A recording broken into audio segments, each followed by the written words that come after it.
ঘর সংসার সাজিয়ে রাখতে আমরা সব মেয়েরাই পছন্দ করি। আর সেটা সাজাতে গেলে আসলে একটু, একটু করে কম জিনিসের কিন্তু প্রয়োজন হয় না। একটা কিনলেও মনে হয় যে আরেকটা কেনা বাকি রয়ে গেছে। তো এরকম চলতেই থাকে।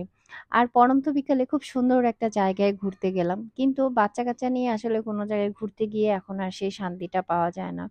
তো আফিফকে নিয়ে বের হয়েছিলাম। আবরার সাহেবকে নিয়েও যাওয়ার কথা ছিল কিন্তু আমার ছোট্ট সাহেব ঘুমিয়ে গিয়েছে একেবারে যাওয়ার ঠিক আগ মুহূর্তে।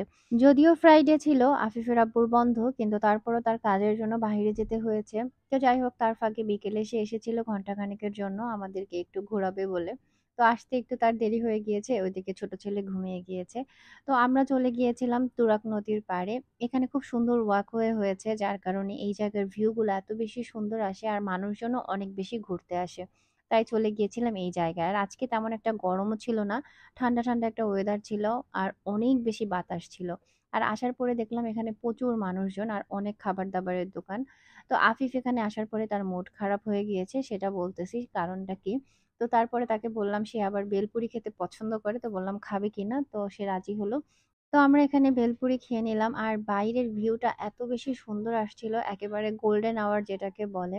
আর নদীর পাড়ে বসে এরকম সূর্য অস্ত যাওয়া দেখতে কিন্তু ভীষণ সুন্দর লাগে। আর এদিকে আফিফের মন খারাপ, সে রাগ করে আছে। তাই তার সাথে একটু দুষ্টামি করতেছিলাম যে রাগ কমে কিনা। আর এখানে কাঁচা আমের ভর্তা বানাচ্ছিল। তো দেখে অনেকেরই লোভ লাগবে। যদিও আমি টক জিনিস সেরকম একটা খেতে পারি না। তাই খাওয়া হয় না কখনো বাহিরে গেলে। আর এই লোকটার সাথে এখন ভিডিও বা ছবি কোনটাই তোলা যায় না। তুললেই বলে যে, "দিন, দিন তুমি মনে হয় ইয়ং হচ্ছ আর আমি হচ্ছে বুড়া হয়ে যাচ্ছি।" তো যাই হোক কি আর বলব। আমি বললাম, "হ্যাঁ, আমার বয়স তো কমতেছে আর তোমার বয়স বাড়তেছে।" মানে এই হচ্ছে অবস্থা। আর এই জায়গায় এর আগে একবার এসেছিলাম তখন কোনো মানুষজনই ছিল না। বাট এবার এসে দেখি প্রচুর মানুষজন।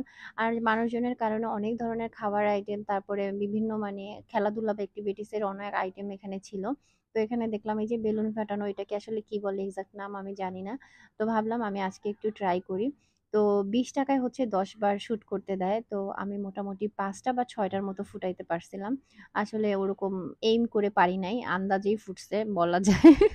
তো যাই হোক তাও ট্রাই করছিলাম। বাট এই গানগুলো কিন্তু অনেক মানে ওয়েট থাকে। তো এটা ধরে রাখতেই মনে হয় যে আমার কষ্ট হচ্ছিল। পরে আমি অবশ্য বলতেছিলাম আফিফকে, আফিফের আব্বুকে যে তোমরা ফুটাও। বাট আফিফের মুড ভালো না তাই সে হচ্ছে এগুলো ফুটাবে না।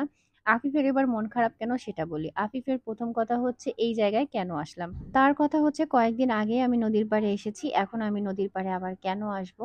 মানে দিন যত যাচ্ছে, যত বড় হচ্ছে ততই সে যেন জায়গা পছন্দ অপছন্দ করা চিনতেছে। এইদিকে আবরার এখনো জ্বালায় না। বাট আফিফ একটু জ্বালানো শুরু করছে। তাই তাকে নিয়ে কোনো জায়গায় গিয়ে মানে তার মন মতো জায়গা না হলে শান্তি পাওয়া যায় না। তো এখানে বেলুন তারপরে অনেক খেলনা আইটেমও ছিল। সে কোনো কিছু কিনবেও না। তার এখানে মূল কথা ভালোই লাগছে না। আর ওই যে বললাম অনেক মানুষজন যার কারণে এখানে বিভিন্ন ধরনের খাবারের আইটেম ছিল যেগুলো মানুষ ঘুরতে আসলে মুখরোচক আইটেম। তারপরে হচ্ছে গিয়ে অনেক ধরনের শরবতও ছিল। তো এরপরে চলে আসলাম হচ্ছে গিয়ে ওই যে বললাম ঘর সংসারের টুকটাক কিছু জিনিস কিনবো। তো আমি একটা মিরর কিনবো আমার রুমের জন্য। যেহেতু আসলে ভাড়া বাসায় থাকি তাই কখনোই আসলে 100% মন মতো করে রুমটা সাজাতে পারি না। মানে অনেক কিছুই মাথায় রাখতে হয়। দেয়ালে ড্রিল করা যাবে না, এটা করা যাবে না, ওটা করা যাবে না। অনেক বিষয় থাকে। তো সেইজন্য মন মতো আর সাজানো হয় না। তো যাই হোক তারপরে একটা আয়না কেনার খুব ইচ্ছে ছিল। একটা আয়না নিয়ে নিলাম। আর এই আয়না কেনার জন্য অনেক জায়গায় ঘোরাঘুরি হয়েছে। অবশেষে এখান থেকেই নিয়ে নিলাম। তো যাই হোক আয়না পরে আপনাদের সাথে শেয়ার করব। আর এরপরে হচ্ছে গিয়ে আফিফ বলল চা খাবে। সে চট্টগ্রামের মানুষ, চা না খেলে হয়। তো যাই হোক আমরা চা খেয়ে পরে এই তো একটা কিউট বেবি দেখলাম চায়ের দোকানে। এরপরে বাসায় চলে আসলাম।